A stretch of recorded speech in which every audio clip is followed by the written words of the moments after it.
The first thing, if I could just get your name first and last, so I have that on videotape and the correct spelling. So if you could give Oh, me- spelled out? Yes, please. Oh, okay. Okay. My name is Denny Rathbun, Denny, Rathbun. Great. And you can go ahead and just chat with Adolf. Yeah, then we just start talking here. So, were you career Navy or? Well, I wasn't originally. I went in last part of November 1942. In fact, I went to boot camp down here in Bremerton. And got out in June of 46. Went to the University of Washington for a while, and I was disappointed in their teaching methods, so I found out we were going to have a reserve training submarine come to Lake Union, and they needed people to teach the reservists, so I volunteered to be an instructor down there, came back into the Navy at the same rate I went out, which was first class. And let's see, right up until 2 days before the Korean War started, then I decided to go regular Navy again.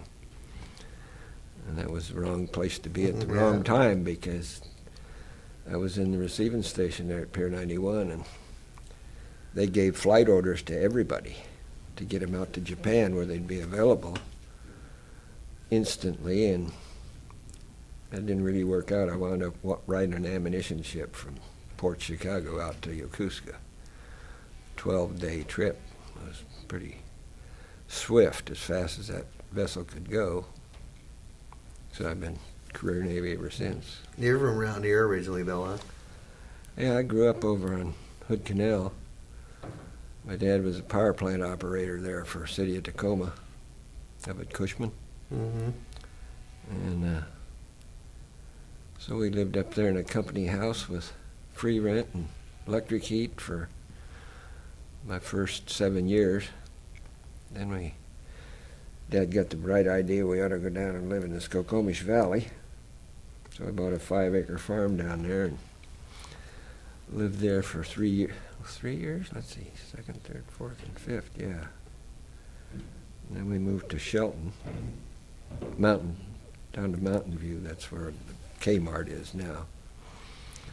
And went there through my junior year of high school, and then Dad decided he wanted to go to work for the Bureau of Reclamation at Cooley Dam, because they needed operators over there, and they hadn't started the plant up yet. He wanted to be in on the ground floor, so we moved over there, which I was not real eager to do, being a senior, you know. You get some benefits if you're a senior in high school, and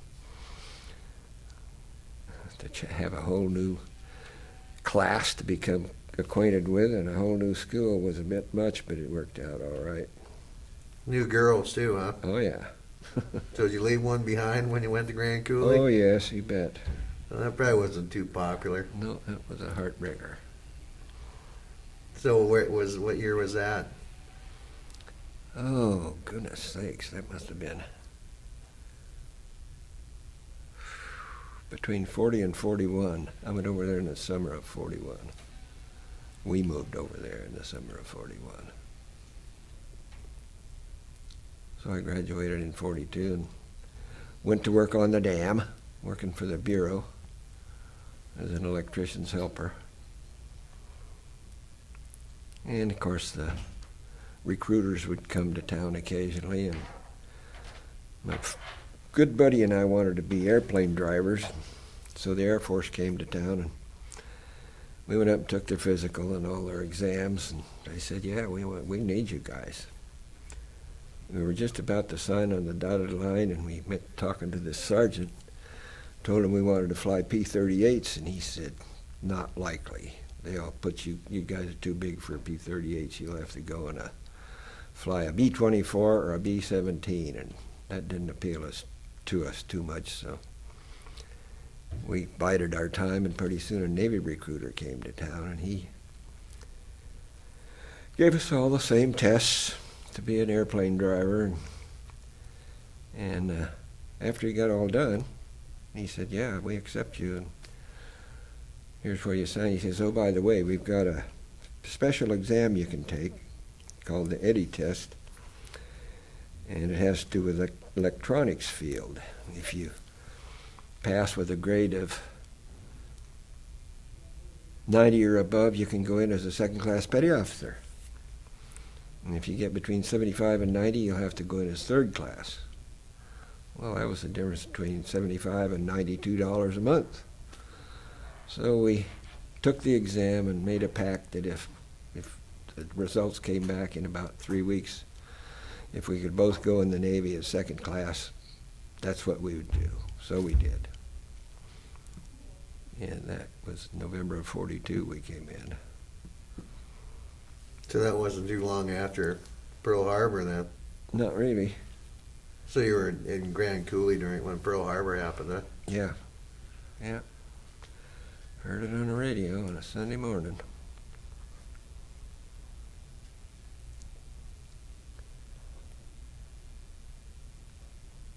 So anyhow, they, like I said, we went through boot camp down here in the shipyard. Got to march in that much snow out there on the grinder in front of the Marine barracks in February. And then we got sent to, had to go to Chicago for 1 month. Got 5 weekends in Chicago, which was very interesting. It was extremely cold.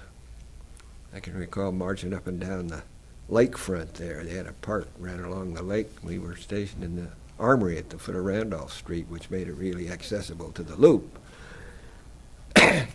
and all its attractions, but it was some kind of cold. We were staying in this hotel this one Sunday morning, woke up, called down and asked the desk how cold it was out there. They said 18 below. So we just pulled up the covers. Was that at A school you were back in Chicago? No, that for? was just a refresher, almost purely math, getting ready to send us to a 3-month school. At that time, we had to make a decision whether we wanted to go to Oklahoma, University of Oklahoma, or stay in Chicago, or go to Houston, Texas, or Texas A&M for this 3-month school we were going to go to. And I chose the University of Houston. A buddy of mine chose Texas A&M. So we had kind of had a parting of the ways there.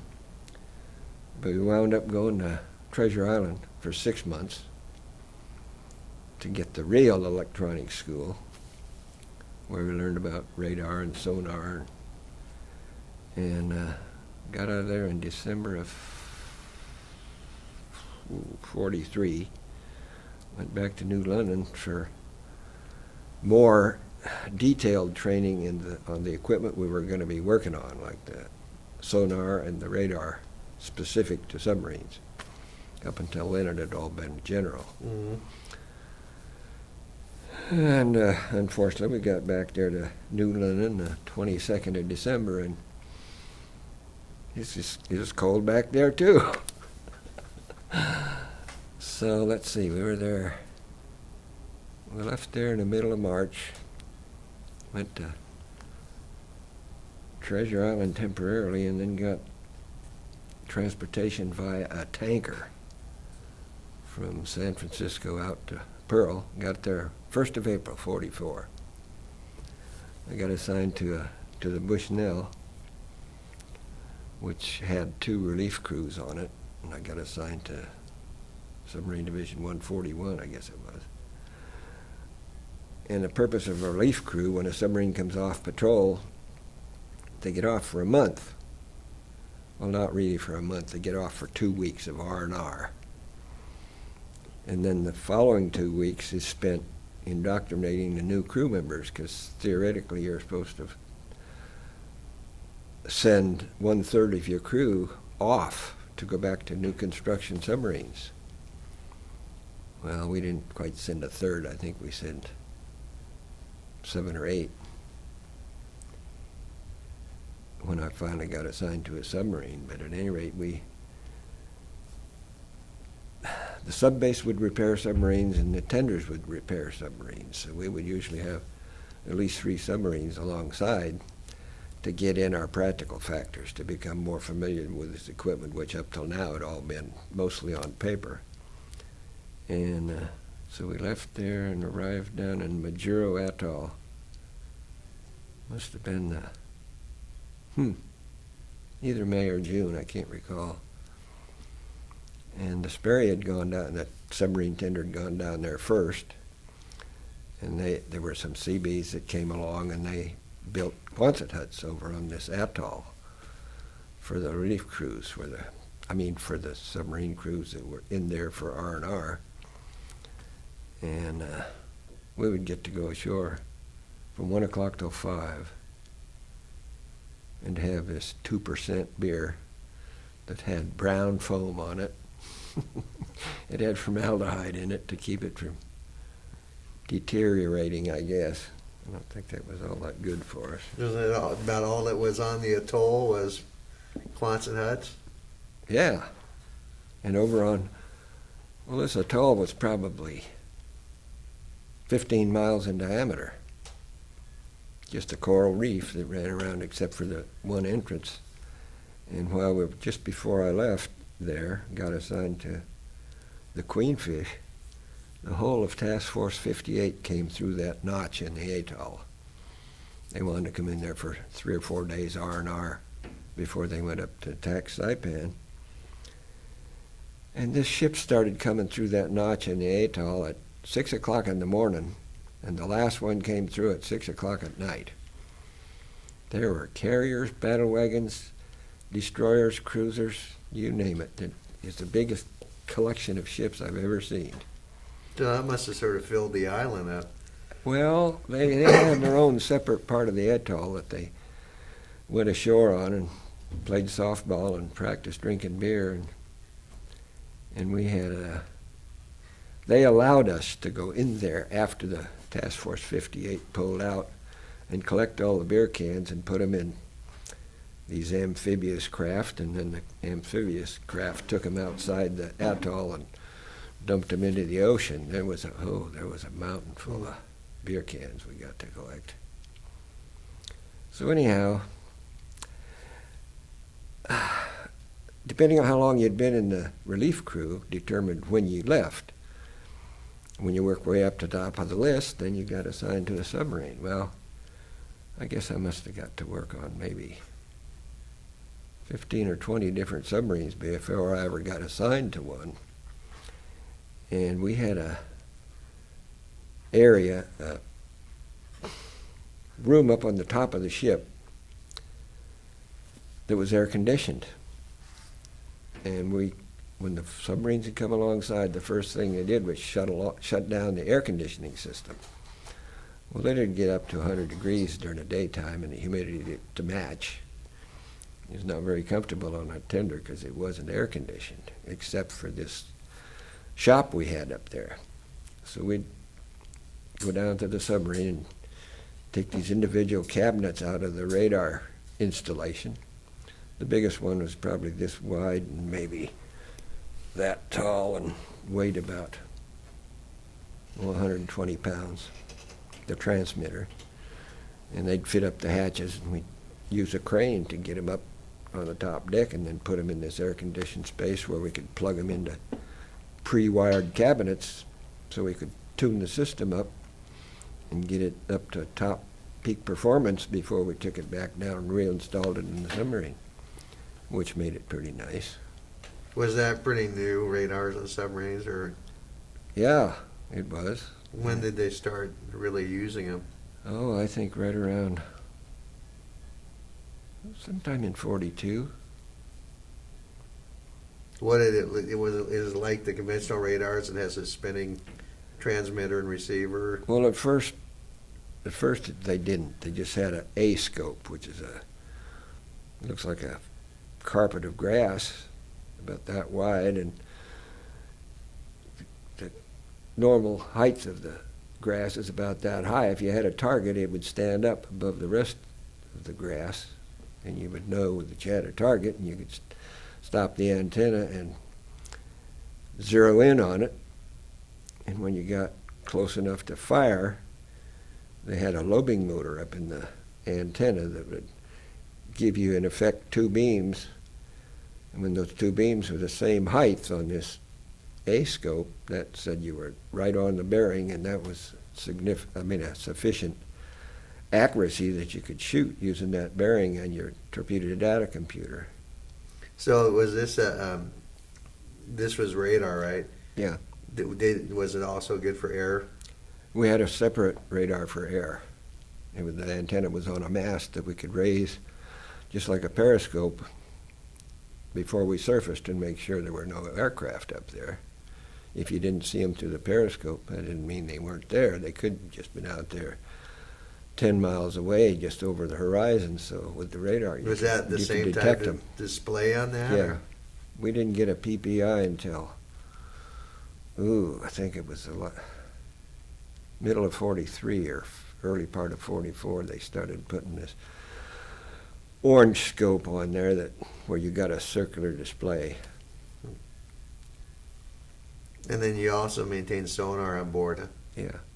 That was the active sonar, was it? We didn't use it as an active sonar. We used it mostly to try to detect torpedoes. You explain what active sonar is, because I know what it is, but some people might not know. Well, active sonar, you put energy out into the water as a beam,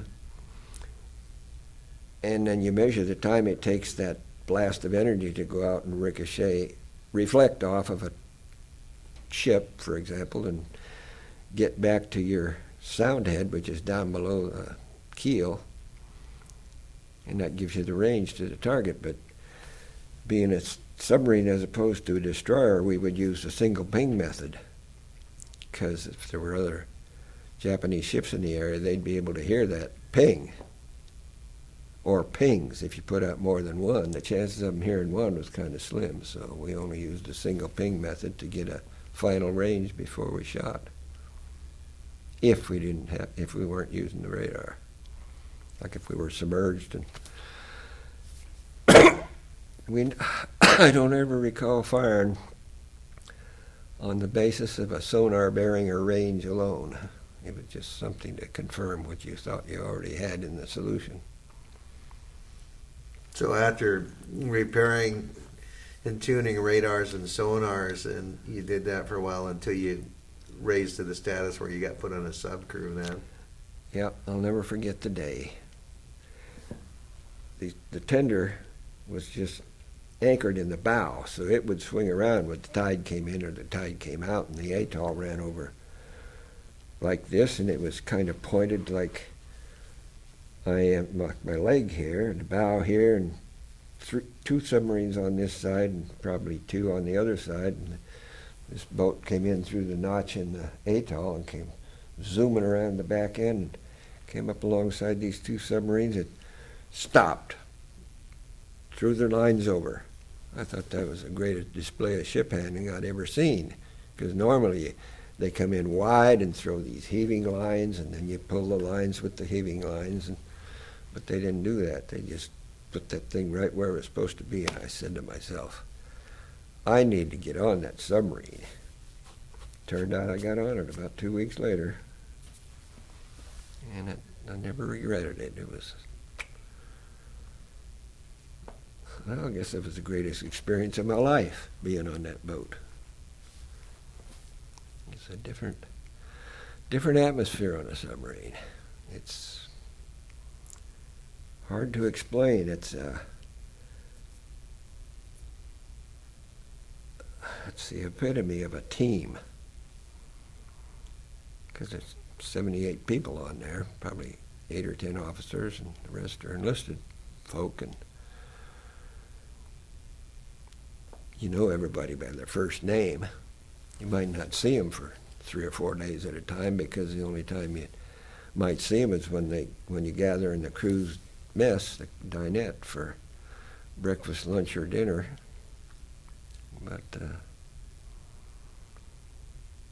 yeah, it was something else. Very exciting. And it all ended before I was 21. The war ended the middle of August of 45, and I wasn't 21 until the 5th of September. Bunch of youths out there. But you go aboard one of these Trident submarines, it's the same thing. They are young. What was the name of the sub you were on? Queenfish, SS-393. It was, it was launched in October of 43 and commissioned in June of 44 up at Portsmouth. I think he launched 3 boats that day. They were really turning them out there during the war. I didn't make the first patrol on it. Like I said, I caught it down at Majuro. So how long were you on it until from that point to the end of the war? Yeah, How many patrols was that? 4. We were fortunate. We got assigned great areas. I mean, where the likelihood of seeing a ships to shoot at was higher than a lot of the rest of the part of the ocean. And so we made short patrols. Like I think we left there, Majuro, in the 1st or 2nd week of October, and we were back in Guam the 2nd of December, where by now they'd moved the Sperry from Majuro up to Guam. When you up until the point that you got stationed on the Queenfish, had you ever seen any conflict at all? Mm-mm. So you were going into it with whatever preconceptions you had about what it would be like? Yeah. Do you remember that day, the first day that you actually met an adversary that, Oh yeah, definitely. can you tell me what that was like? Yeah, we'd gone through these straits that the south end of Kyushu and north of the Ryukyus, where Okinawa is located. This water is too deep to mine, so we would go through there at night at a pretty high rate of speed, hoping we didn't see any destroyers or any. They usually had a small, something the size of a PC, which is probably 150 feet long max, sitting there observing and reporting anything suspicious. One time we shot it up, but anyhow, we went through there and went up on the west side of Kyushu. And Nagasaki is over there, and Sasebo, and a couple of big Japanese naval bases. And so we were assigned to, we went in the wolf pack. Like I said, there was the Barb and the Pakuda and us. And I don't think we'd been there. It was either the first night or the second night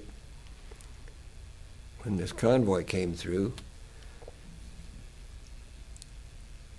And I don't remember if we were the first boat to fire or the second, but we went on the surface at night because with our radar we could tell where all the ships were exactly. And you could cover so much more territory on the surface than you could at night. And they didn't have radar, and we did. So it wasn't any big deal to go in and attack on the surface at night. And we fired this one salvo of torpedoes. I think it was 4 torpedoes at this one target, and hit it. And there was machine gun fire with tracers coming from this ship. And one of the lookouts, there's 3 lookouts besides the officer of the deck and the quartermaster up topside. And of course, during battle stations, you would have the skipper'd be up there. The XO would probably be in the conning tower on the periscope. And or he'd be on the torpedo bearing transmitter, which is mounted on a tripod. It's about head height. that you, with a compass, gyro compass under it, and you can got a table on there that turns, and you can sight in and transmit the bearing that you, of the target down to the torpedo data computer just by pressing a button. And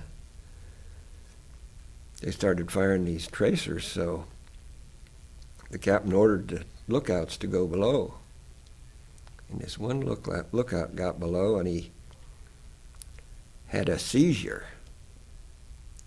Well, he'd gone up in the forward torpedo room, and this chief pharmacist mate was up there. And he took a deck of cards and stuck it in his mouth so he wouldn't swallow his tongue.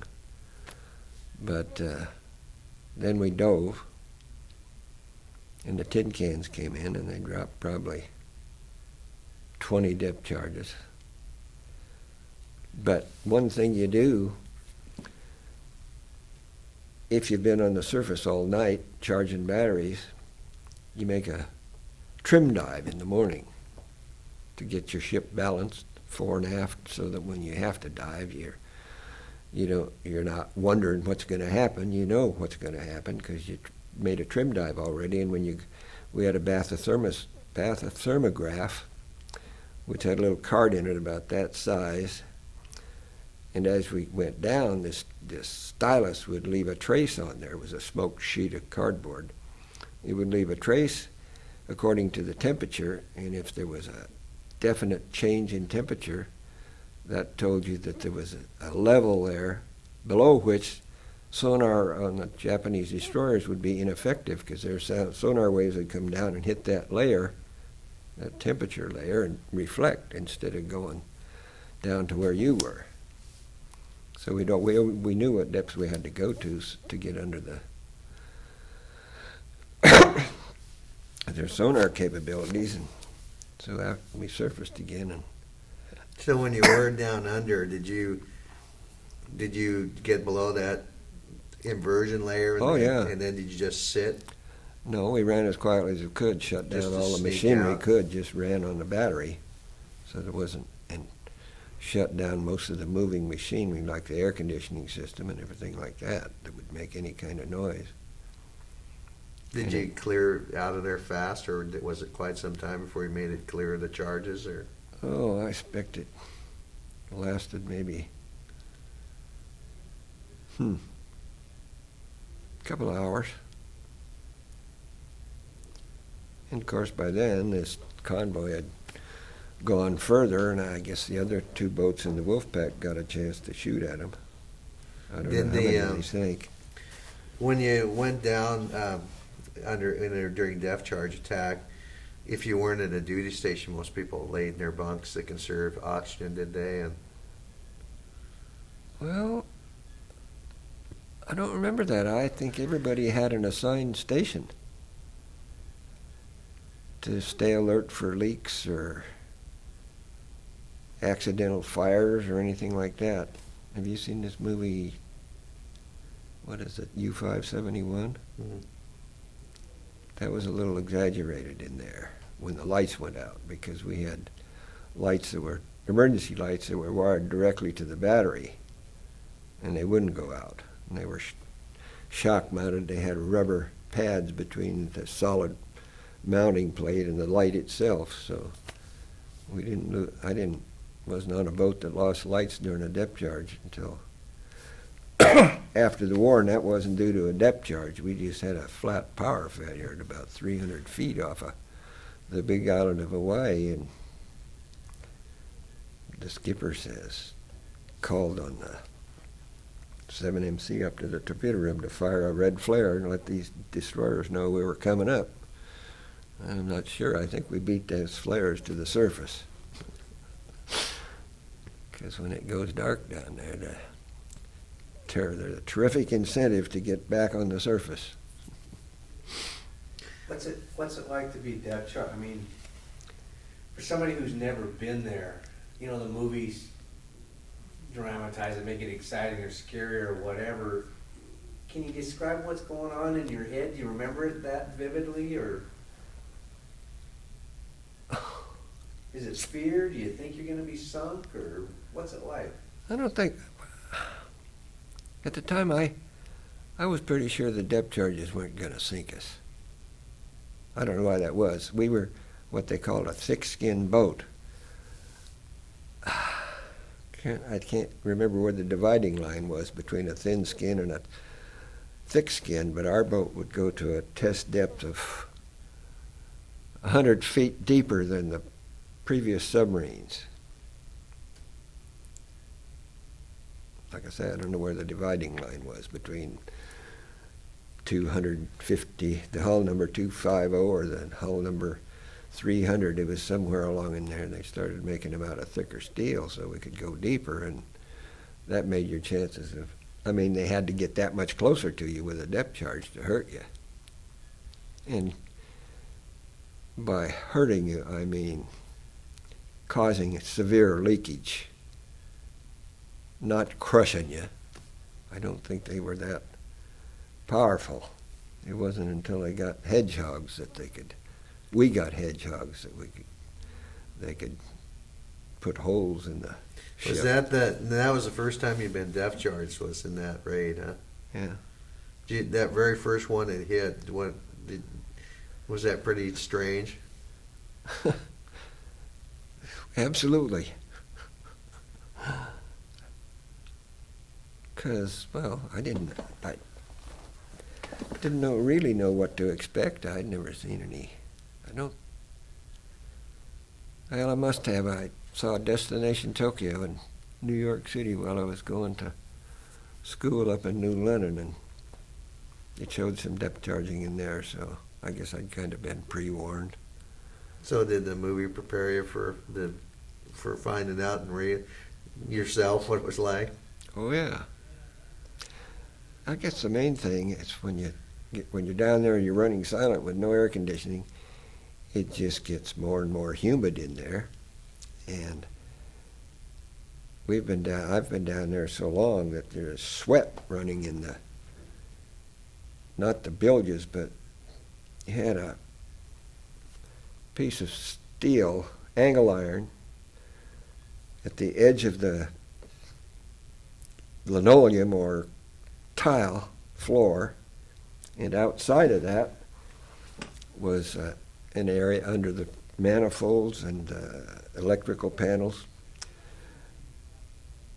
an area that was painted, but it didn't have any tile or anything on it. And anyhow, pretty soon there'd be sweat running around on the floor, just due to the heat. I think you could stay down about 14 hours before your cigarettes started going out. You couldn't keep them lit. There wasn't that much oxygen in them. Did you ever have that happen, be down that long? Oh, yeah. How long have you ever stayed down? I guess about 18 hours. We would have to put out what they call carbon dioxide absorbent. Came in 5-gallon containers as a powder, and you spread it out on the mattress covers in the crew's berthing area to take the CO2 out of the air. And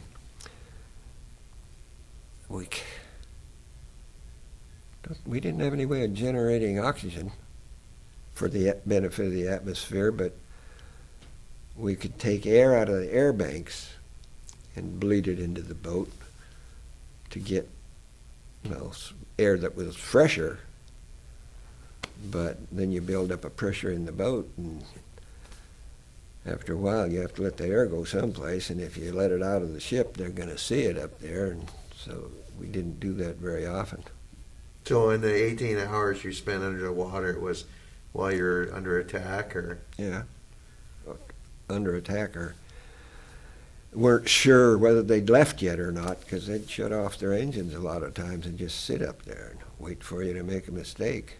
So when you're under attack, are you sitting there were you a sonarman, were you underwater, or? Yeah. So you're sitting here listening? Yeah.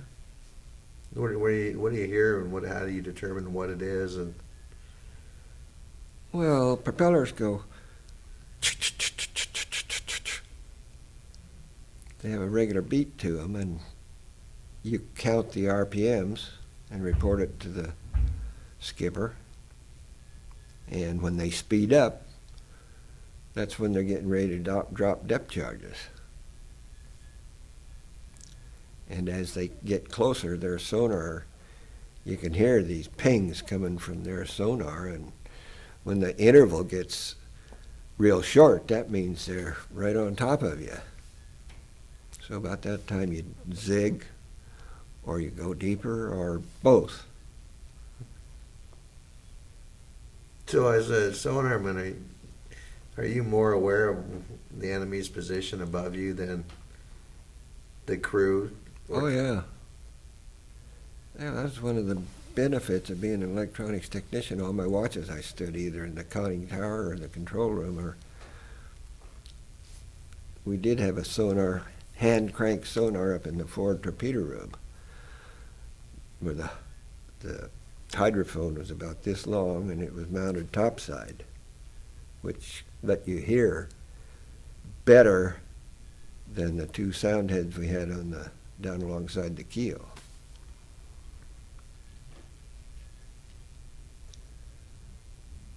So the captain followed your advice of the sonarman. You were in contact with the conning tower, and Yeah. All you can do is report the bearings and whether the screws had speeded up. You can give them a turn count. I mean, how many revolutions per minute the propellers are making. what raid were you on when you ended up going down for 18 hours? And What do you mean? what occurred before you submerged? Was it an attack on a convoy, or?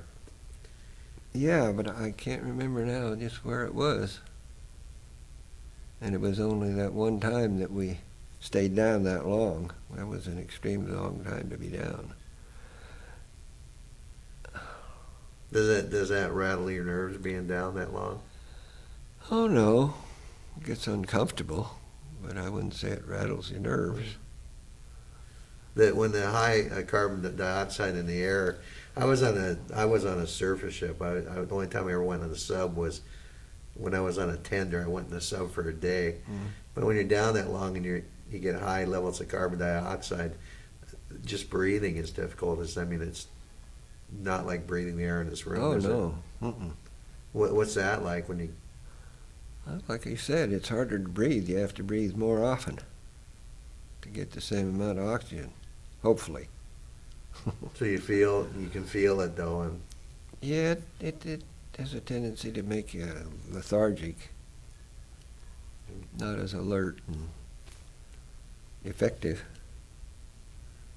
that first raid after you successfully evaded the depth charges, and the other two boats were working over the convoy whenever they got to the surface again. When did you regain the surface? Were you still under the attack, or? Oh, and we tried to stay down as short a length of time as possible, because these convoys might be making 12 knots, and we could make 20 on the surface with all four engines going as fast as they could go.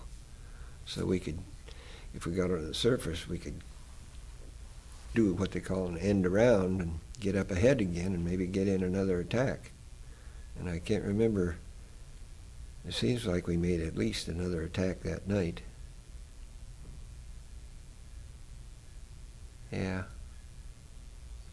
So what was the first target that you took out, that first spread of torpedoes? Oh, I couldn't say, it being that dark. Your radar didn't have enough definition to really differentiate. Mm-hmm. Well, you could tell if it was a 10,000-ton ship or a 4,000-ton ship just by the size of the pip on the radar. But no, you couldn't be sure what you shot at night. They had recognition books with silhouettes of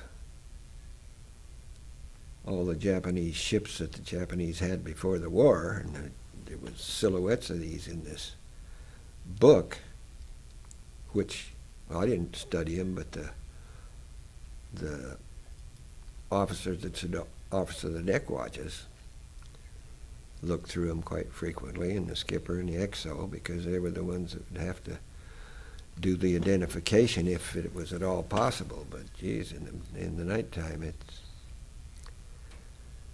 fairly hard to say, yeah, that was such and such a ship, and yeah, it was such and so many thousand tons. Most of the Japanese ships I think we sank were under 10,000 tons. When you see one of these container ships over here pulling into Seattle, those things go over 100,000. Terrific targets. Did you, what do you hear when you're on, if you have your headset on, do you hear the torpedoes going through the water, and do you hear them strike the target and the target's sinking? Yeah. What's the ship sound like when it sinks after you hit it? Well, there's what they call breaking up noises. As the pieces go down, the compartments will compress, and when they do, it's kind of like an explosion.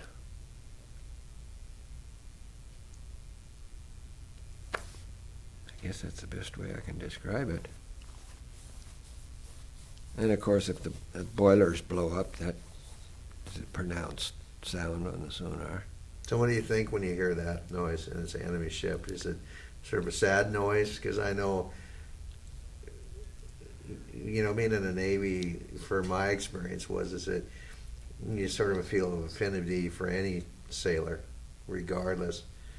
Was there elation that it was an enemy, or was there a little bit of sadness, or? I don't think so.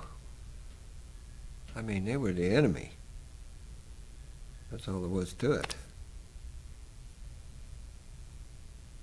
I don't ever recall thinking about that. Huh. No, we were mad at him. No three ways about that.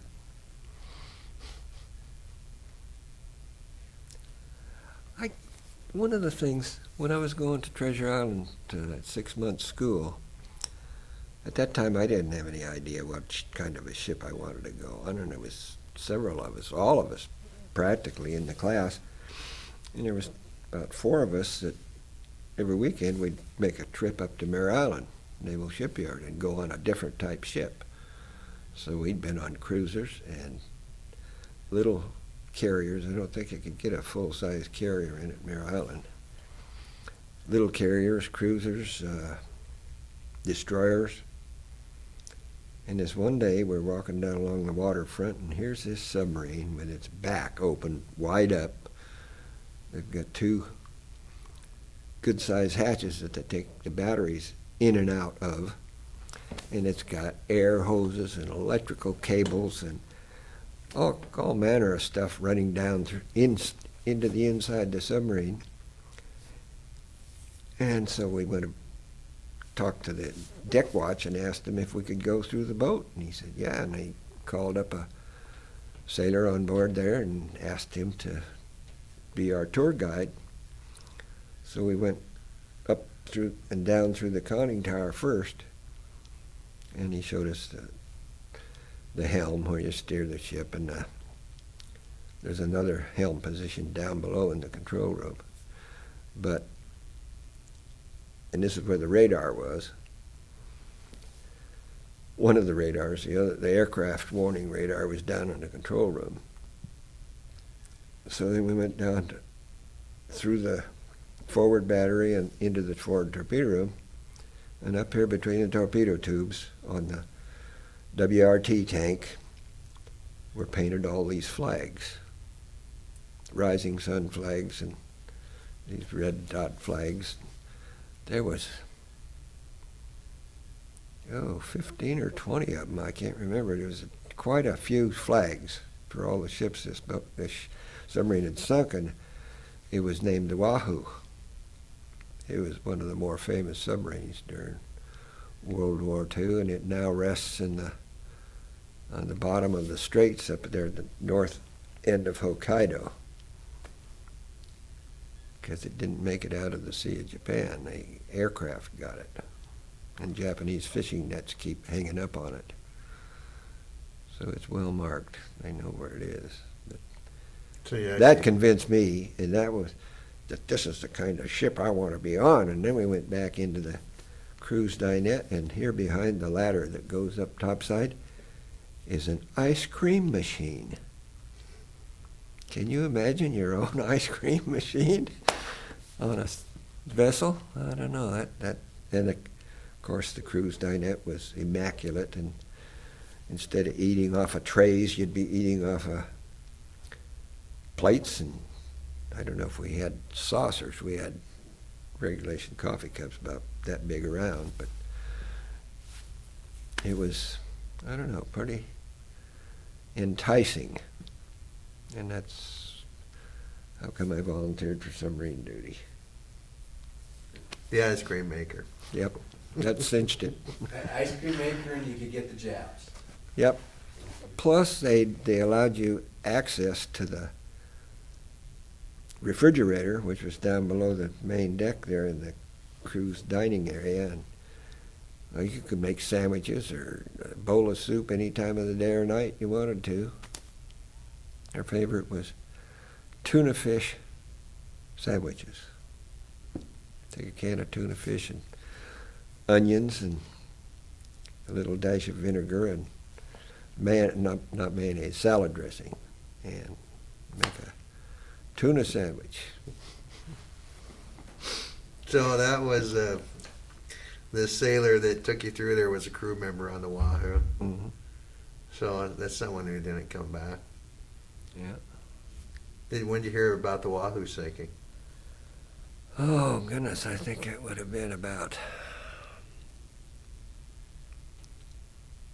when we came into Guam in December 2nd of 44. Did you, what'd you think when you heard the Wahoo? It must have been sort of a standout thought. I mean, since you'd actually been on it, what crossed your mind when you heard that the Wahoo went down? Well, it made you wonder if they were that good, what they did wrong to wind up getting sunk. There was I don't know, kind of what would you call it? A belief or a belief that if you shouldn't go around swapping onto another submarine during the war, because almost everybody that did that wound up on a submarine that got sunk. So, plus, up until the time that the Swordfish got sunk, there had never been a submarine, an American submarine, that the name ended in fish that had been sunk. We hadn't lost any.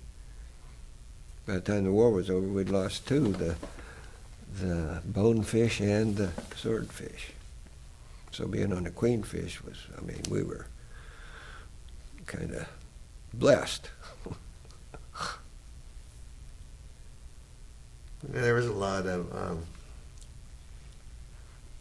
both when I fished and being in the Navy, not wives' tales, but I'm trying to think of the right name for it.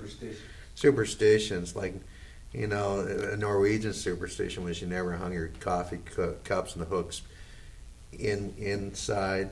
You always had them hang so the mouth of the coffee cup was to the outside of the hole because it symbolized catching water if your hole had been holed. And never open a can in the bottom of the can because it symbolized a sinking ship. And all these things. Were there other things, superstitions in the Navy at that time besides the ending in fish and never swap a crew? Oh. Golly. Not that I can think of offhand. Did you talked about not wanting yourself to switch subs. Did subs also not want people to switch over because of the superstition? Didn't want Not that I'm aware of. I couldn't say. They no. But anyhow, you didn't. If you were smart, you didn't go out of your way to get assigned to a different ship. different submarine. Stay with the one you're on. That was just the healthiest thing to do. Did you know a lot of people from the other subs? Did you intermingle so that? Oh, other than electronics technicians, I didn't. But we would swap notes, you know, whenever we'd come alongside each other. And well, one thing that got to me was this good buddy of mine came in on the Albacore, SS-218, when we were down there in Majuro. And I didn't find out until after the war that they'd just finished sinking a huge Japanese carrier about 2 weeks before. So we did, for some reason, the silent service, that was no big deal. I mean, looking back on it, I think it was strange that he didn't tell me that, because he was one of my better buddies. He wound up getting sunk on the darn thing, but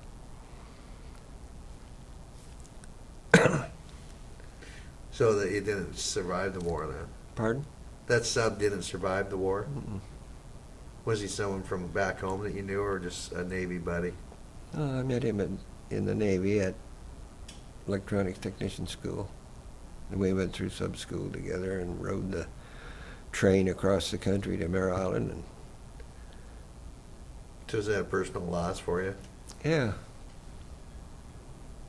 I probably lost, I guess, 4 good buddies. We got sunk on various submarines. The hardest one to take was this kid named Simmons, Davey Simmons. He was on the Seawolf, and the Seawolf got sunk by one of our destroyers, or DE. The Shelton sank it,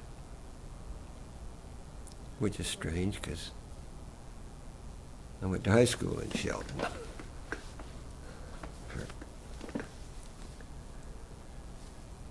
So, I don't know, it was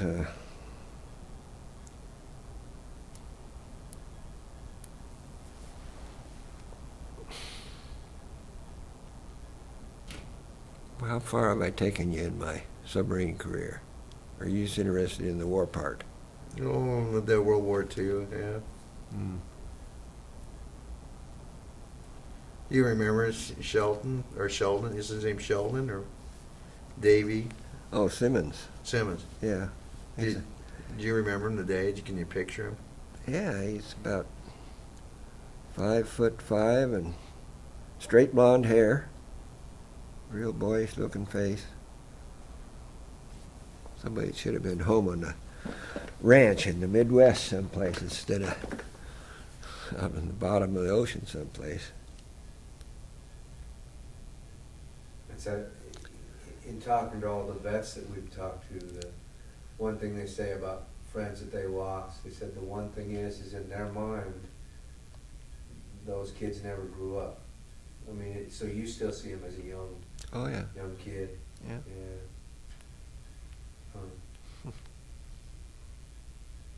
A lot of fine young people didn't survive that war, you know. Yeah, that's a fact. So when you heard a sub went down, you immediately knew by name. You knew if there was someone in the crew. I mean, Yeah, if there was somebody on there that you knew, you got a chance to grieve for them. so how'd you grieve for a fellow sailor you knew like that? I mean, just privately, or do you remember that saying a prayer, or Yeah, I can remember saying a prayer for them, and I don't know, maybe mentioning it to other members of my crew that I just lost a good buddy on a different submarine.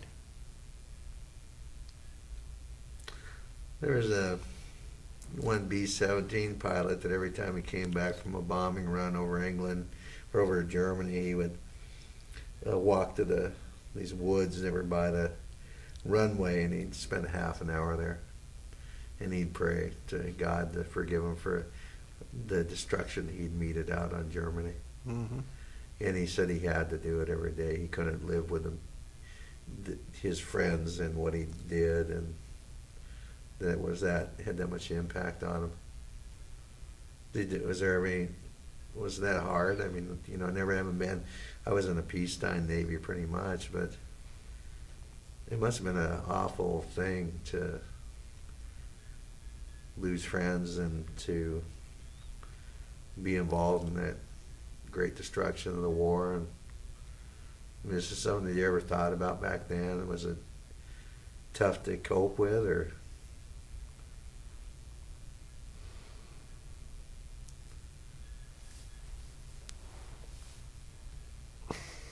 I don't think we thought about it that much.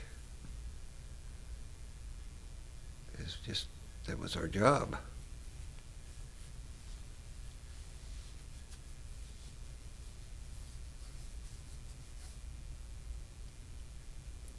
One thing we did have happen, which was a horrendous experience, it was on our 4th War Patrol, and we're out there between Formosa and the mainland, which if there were any Japanese ships moving north or south, they would have to go through there. So it was a good place to shoot. And we'd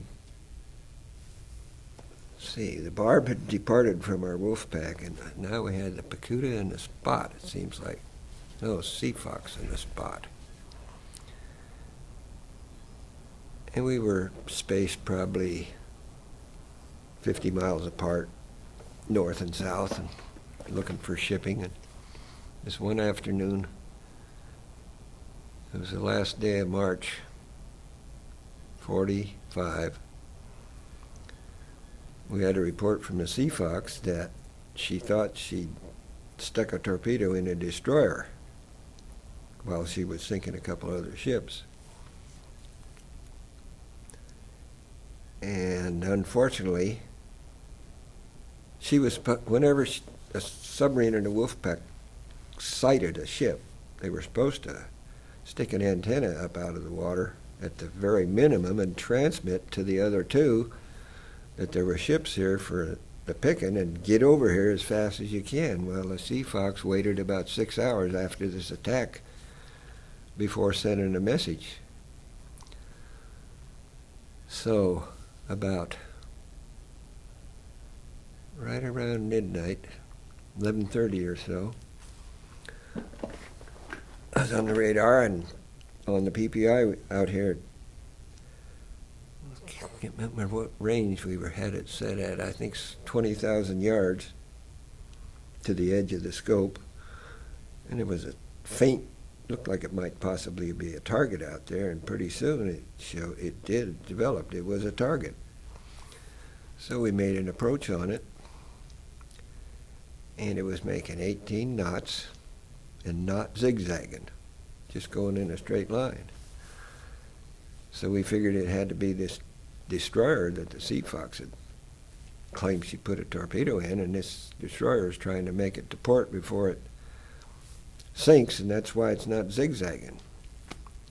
So we went in, made an approach, and turned the tail of the submarine. We had 4 torpedo tubes aft to shoot, and if we missed them, so we could escape faster. That's why we used the stern tubes.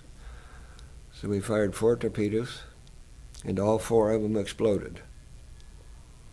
And when that happened, we knew we hadn't sunk a destroyer. You can't stick 4 torpedoes in a destroyer. There's not enough left after the first 2 for the other 2 fish to explode on. So turns out this was a Red Cross ship that we had guaranteed safe passage from Singapore up to the Japanese home islands. They were supposed to be carrying Red Cross supplies to our POWs. And there was 1,120 some people on there. Most of them were crew members off of ships that had been sunk further south, and they were on their way back to Japan to pick up new ships. And I don't remember what the temperature of the water was, but it wasn't that warm the last night in March.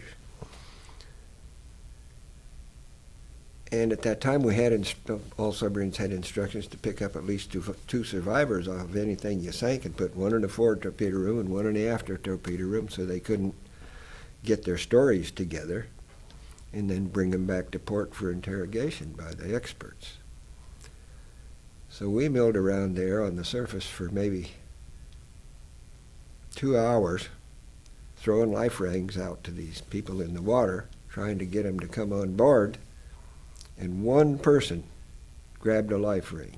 The rest of them swam away. And the reason this one Japanese grabbed the life ring, he'd been in a merchant marine for 10 years before the war, and he could speak a little English, and he knew we weren't going to cut him up for shark bait or something like that, whereas I guess the rest of these people thought we'd do them harm instead of saving them, and so that's why they swam away. So by that time it's getting close to daylight, and we're just off the coast of China pretty close, so we ran back out in the middle of the straits before we submerged for the day. And when we surfaced that evening, another submarine sent us a radio signal and said there was a lot of debris in the water over there that didn't constitute Red Cross supplies, and we ought to come back and pick some up for evidence. So we did that. There was bales of rubber about this square that wouldn't fit down a hatch, and there was 5-gallon cans of some kind of ore with wooden packing on the outside of the can, sealed cans. And I don't remember what else there was, but we picked up everything we could find, and we couldn't take the rubber bales down the hatch, so we had to lash them up in the superstructure and brought them in for evidence. Well, this Japanese survivor when he came down through the conning tower hatch was covered with bunker C fuel oil, which is quite a job to get him clean. Anyhow, the first words he said was Awa Maru, which was the name of the ship we just sunk. We didn't want to hear that because we had messages, classified messages, about the fact that this ship was coming through our area. But for some reason, they changed their course and they altered their speed, and the submarine force sent out a message to us, unclassified. Well, we'd been alongside the tender in Saipan on the way out there, and there was something wrong with our bow planes. So while we were alongside the tender, the radio shack on the tender copied all our messages. So when we got ready to leave, they gave us a stack of messages like this, and of course you go through the classified ones first, and I guess they didn't get around to reading the unclassified message, which would have told us that this ship was coming through and at approximately what time and on what course. So we never got around to reading that message, and that was a mistake. So anyhow, we still had 20 torpedoes on board, which we could have fired at anything that came along, because about that time Okinawa was opening up and there was Japanese ships a bunch out there. Destroyers, battle wagons, you name it. But they ordered us back to port, said bring that prisoner into Saipan. We weren't allowed to shoot at any of those targets. And the skipper got a general court-martial and got relieved. And he lost 50 numbers, and it was stipulated in his record he could command no more submarines during the war. Was the Awa Maru, was that what the Japanese call the hell ship, or people do now. They, Switch tapes. for some reason, were on. I just wonder if that was what it was. I don't know if they carried them for shields or for what. But they list them under prison camps, these different ships, and then captions it says hell ship. Yeah. But No, that expression is foreign to me. So the materials that you picked up, the rubber and the other stuff, it wasn't military? Oh, no. I mean, it wasn't part of the Red Cross supplies that they had received free passage on the basis of. it was war But material. that didn't bother the State Department. They wanted somebody hung for that job, and so that's why he got court-martialed. But I got the chance to serve with him later on, back in 63, 4, and 5 down in Charleston. He was a full admiral. No, I don't mean a full admiral. One notch above rear admiral. So you, with the technology you had at that time, you could only identify a shape. You couldn't identify friend or foe. Well, we did. Trying to think. The latter part of 43 or early part of 44, they started putting IFF equipment on submarines, but you couldn't rely on it. So having radars on your ship, and then you tried to stay with surface attack. You started to stay with night attacks, and you avoided daytime conflicts. Well, you couldn't. I mean, if it was daytime and a convoy came through, you would darn sure shoot them. All those submerged.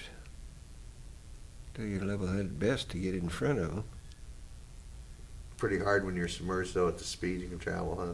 The max we could make for a half hour was 8 knots. And once you used up that 8 knots for a half hour, pretty soon the lights get dim. You have to do some battery charging fast. Did you have a snorkel on? No? Didn't get snorkels till after the war, after they got to dissect some of these German submarines that had snorkels. Do you know why when you sunk a ship, why they decided for you to want to pick up 2 survivors? Was there any particular reason why they picked 2, or?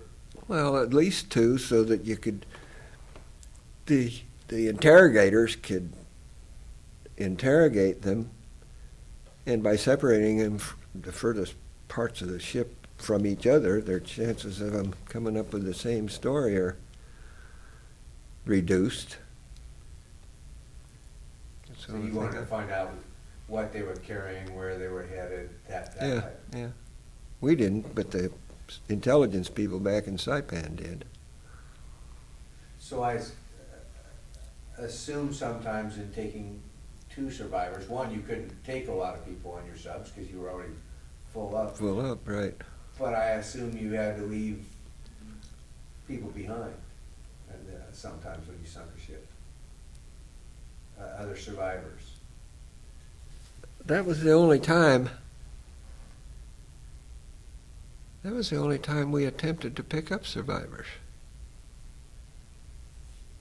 Because up to that time we were too busy doing our business. And it wasn't until later, I guess, I don't know when that order became effective, but it must have been sometime in 44 when they put out that word to bring in at least 2 survivors. Do you remember what the best day of the war was for you? Something that stands out that just was your best day?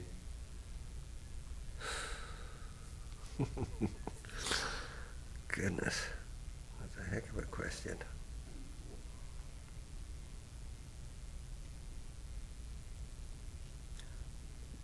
Yeah, we were in rest camp in Midway. We got in there the 29th of July, 45. And we'd taken one of the radios which listened to normal broadcast band out of the Radio Shack and had it mounted up in the barracks, and somehow or other we got the word that the atomic bomb had been dropped, the first one. And so we kept that thing on all the time to see what was going to happen, if the war was really going to end or not. And when the second one went off, why, it seemed almost a cinch.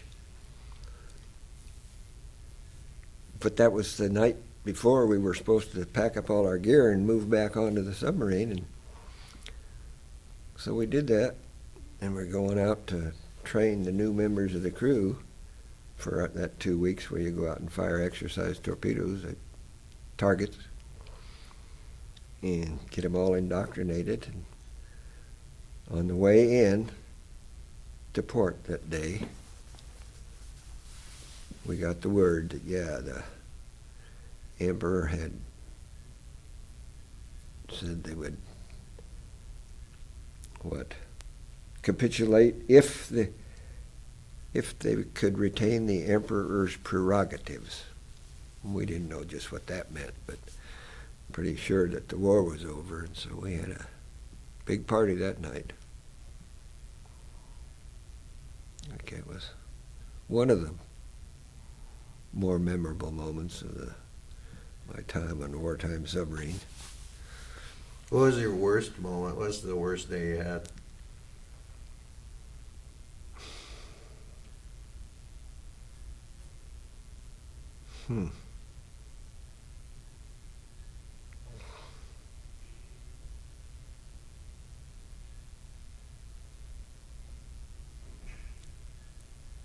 Had two of them.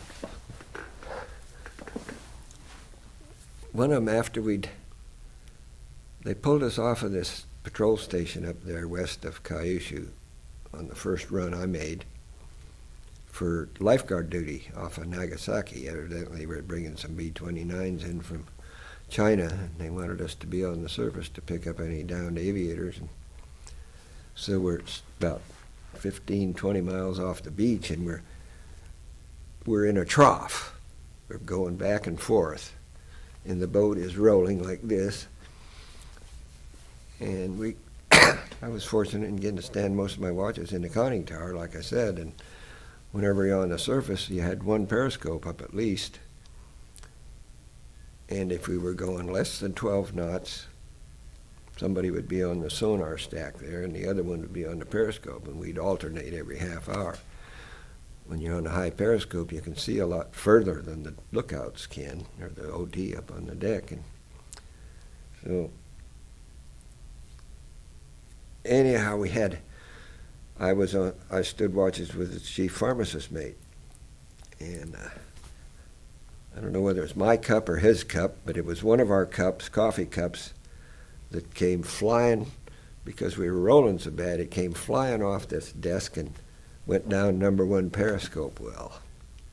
Well, this chief electrician, who was the chief of the boat, the senior enlisted man on the boat, evidently heard about it and said, "You two guys go down there and get that cup out of that periscope well." Well, they had a pedestal. This time these periscopes were raised and lowered by electric motors with cable about that size going down and hooked onto this collar on the bottom of the periscope, and they'd wind the cables up and raise it. But if you were being depth charged, you could put slack in these cables so the periscope sat on a rubber bumper right in the middle of this well. Well, this periscope well is the same thickness as your outer hull. In case you flood the conning tower, you could still go to test depths without taking water into the rest of the ship. So in order to get that cup out of there, we're going to have to take this inspection patch, which is about that wide and about this tall, with bolts that size, had to take all these nuts off these bolts and move that plate and go in there and get the cup fragments out. And this pharmacist mate was probably about your size, and I'm a little skinny 170-pound dude, and I get to go down in the bilges between the ribs. There was a locker standing there, and it had too many spare parts in it to take the locker out of there, and so I had to slither on my stomach down under that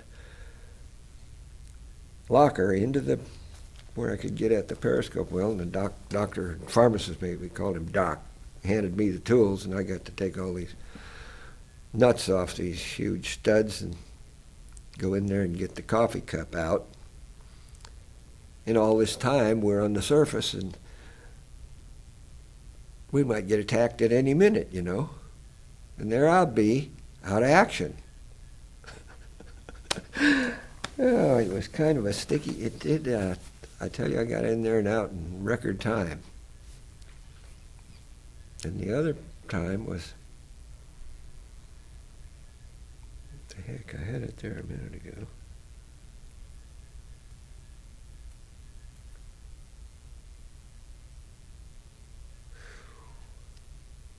No. I forget what I was going to tell you. Were you glad the war was over when you heard it was over? Was it a big relief that you weren't had to go out on another patrol? Yes, indeed. It was really a huge relief. Because, I don't know, you have a lot of faith in the other members of your crew. I mean, a supreme amount of faith that they're going to do their job and therefore keep your hide in one piece, so you don't worry about that. But and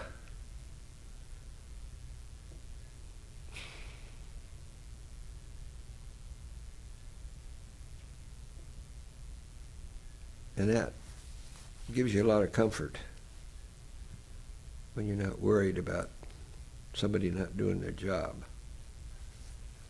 I don't know if you can find that anywhere else in the world other than on a submarine. Of course, I'm prejudiced.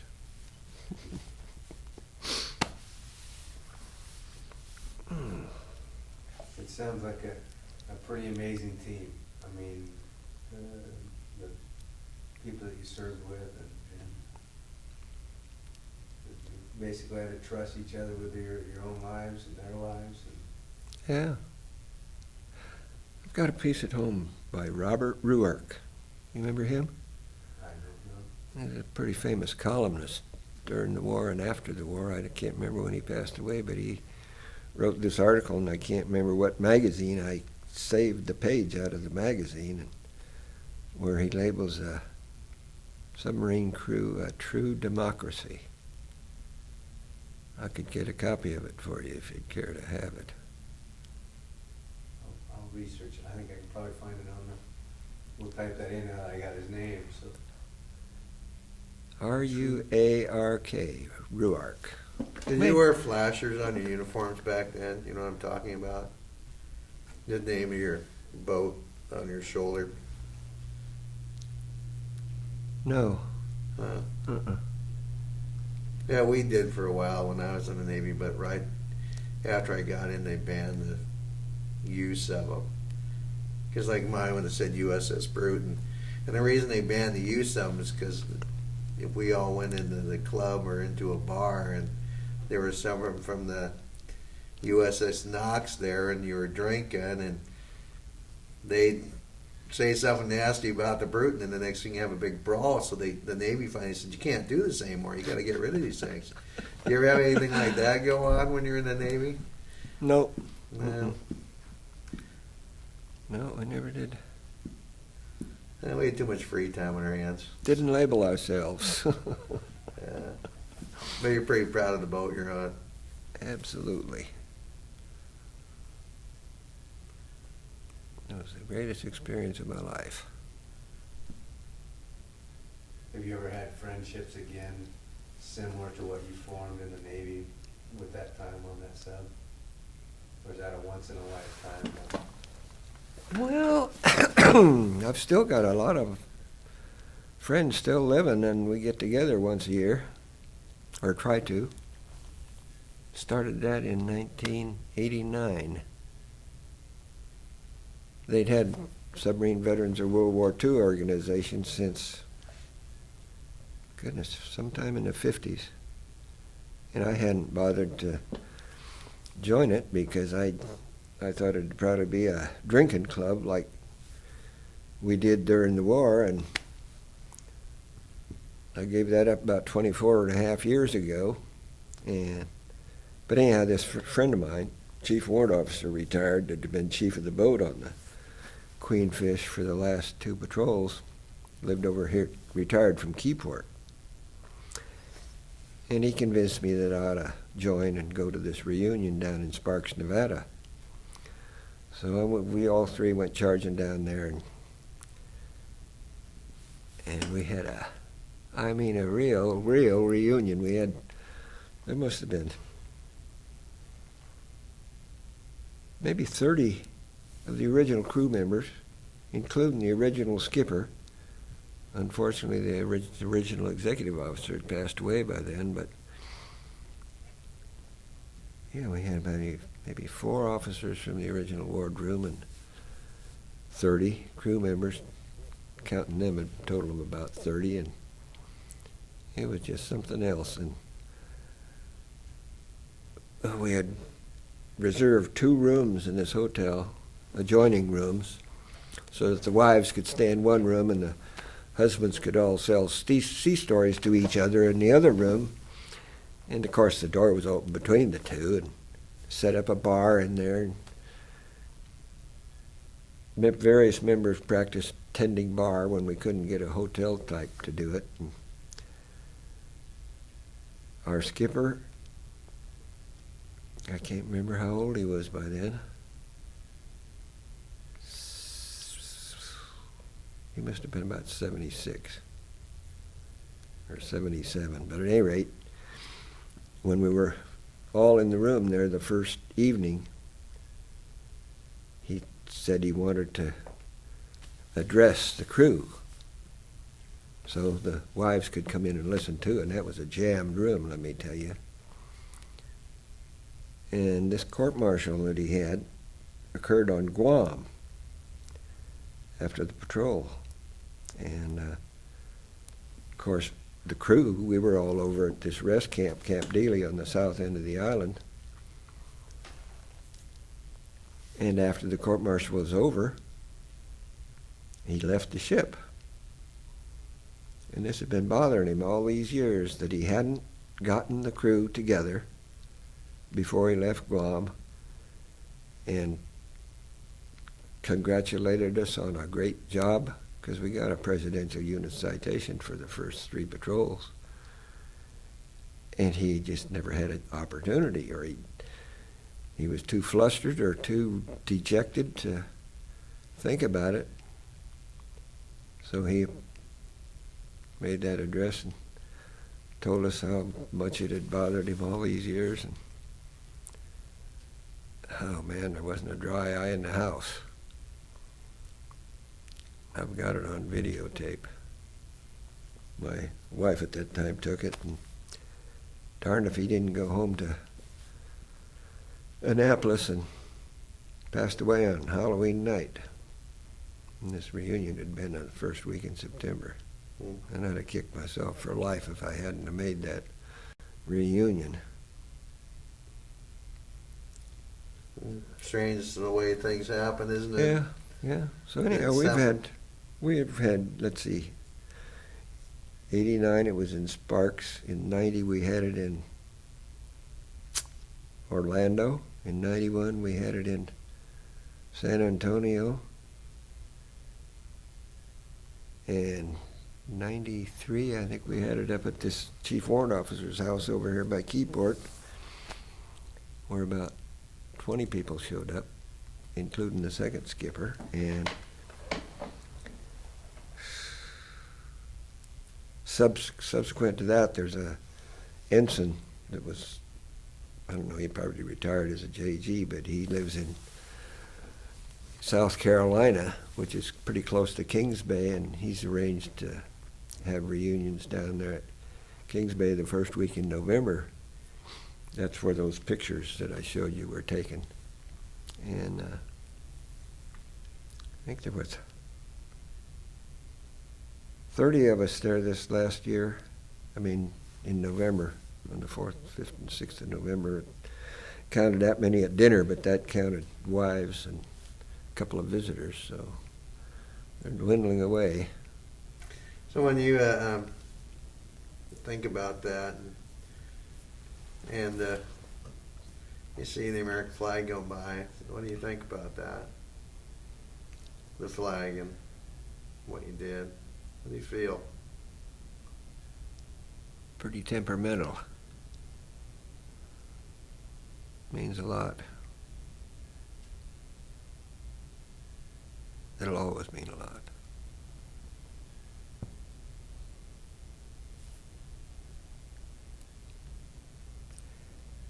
Yeah, I get a lump in my throat whenever I see a flag pass by in a parade.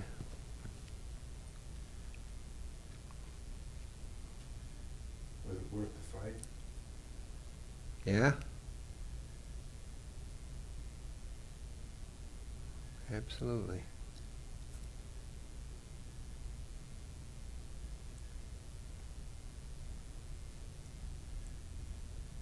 So your friends that you lost still come to mind over at times, do they? Or Oh, on Memorial Day. you see them and see these young 17, 18-year-olds and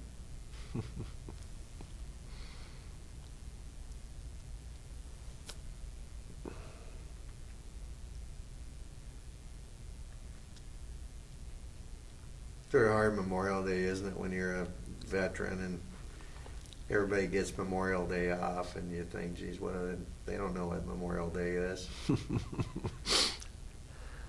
Unfortunately, that's the case, I think. It's like on Veterans Day when I worked a lot of jobs, I never got Veterans Day off, but other people would, and I just thought, I'm the veteran here. Yeah. I can see where you would. I think the country is coming to appreciate veterans, plus I think especially World War II veterans more. I guess I'm amazed at the lack of teaching of our history in the schools these days. I think it needs to be emphasized to a far greater extent than it is. And that's what this whole project's about, though, is because that was part of the Carl could explain it better. The Veterans Memorial Committee was to address the problem of World War II not being taught in the schools. Mm.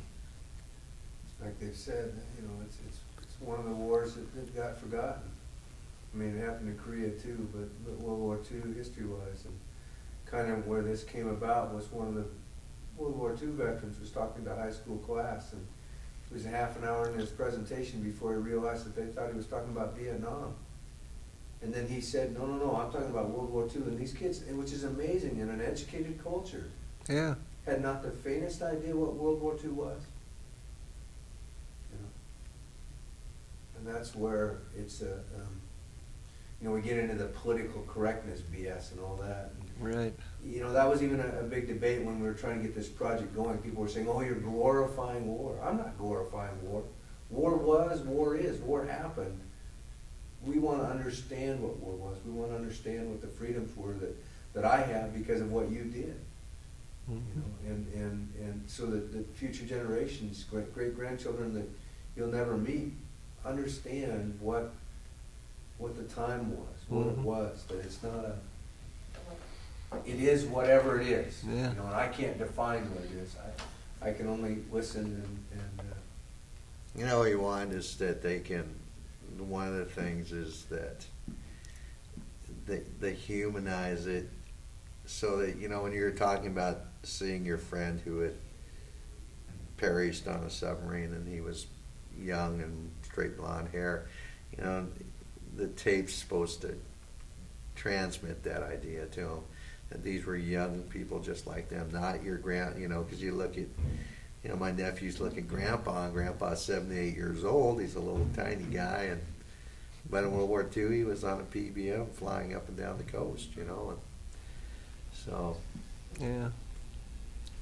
Because they're too distant, you know. It's right now. It's if they read about it, it's a textbook, and there's no human side to it. To see the sacrifice and the country, the whole country coming together to do something this great endeavor.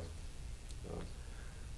It was fantastic, the way everybody pulled together and got in there and did their part. Civilians and military.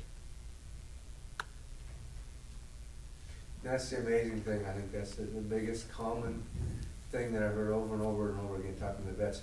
I mean, movies and history books give you one concept, and they dealt with war, and yet when I talk with the veterans, they talk about a job and a duty, and it's very, a lot of times very factual. It was, we wanted to go do our job, we believed in what we were doing, and we wanted to come home.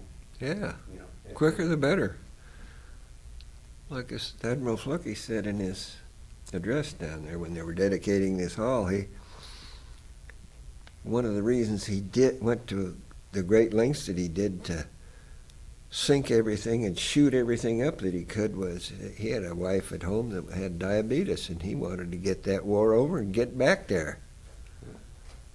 He did a fantastic job. You went to Pearl Harbor en route to the Attu, didn't you? The atoll. Yeah. What was that like going in Pearl Harbor? Was it the first time you ever seen Hawaii in Pearl Harbor? Yeah. I'd had an English teacher in the 6th or 7th grade down there at Shelton she'd been to Hawaii, I guess, and she was addicted to Hawaii books. And after lunch hour, for the first 20 minutes or half hour, she'd read out of one of these books about Hawaii, and I had visions of this Mauna Loa and Mauna Kea mountains being real mountains. And you drive in there on a ship, and you see this mound coming out of the water, and there's no peak on it, and usually there's no snow. I can't say all the time there's no snow, but it's in just jungle. I was disappointed. She'd created visions in my head of what Hawaii was like that were not at all related to reality. Did you go? Where'd you? You were coming in on a passenger ship, were you, or A tanker. a tanker? So were you coming into Ford Island or Bravo Pier, or? I'm trying to remember where we tied up. I think it was. But you tied up in the inner harbor, though. Oh yeah, between the shipyard and the receiving station there on the right-hand side, that long wall. Mm-hmm. So you didn't get. You were close to Battleship Row then. Well, it was off there, Yeah. 5 miles to the west, 3-4 miles to the west. Was that? Did you go in and see Battleship Row? What was left, or Mm-mm. didn't have no interest to see what was? Seen it in the movies. Oh, really? Or someplace. Yeah, I was stationed out of Pearl Harbor. We were at Bravo Pier, which is just right across from Arizona. Mm. Pretty hard not to Oh, look yeah. at it when you go and come. Right, You always dip your flag coming into the harbor sure. out of respect for the Arizona. Right. Yeah, pretty devastating. Was that when you heard that Pearl Harbor, when you're sitting at Grand Coulee and you heard that on the radio? Was that real shocking to you that the Japanese had done that? Yeah. I guess I was too busy being a senior to pay that much attention what was going on in the world, and that sure brought it home, like right now.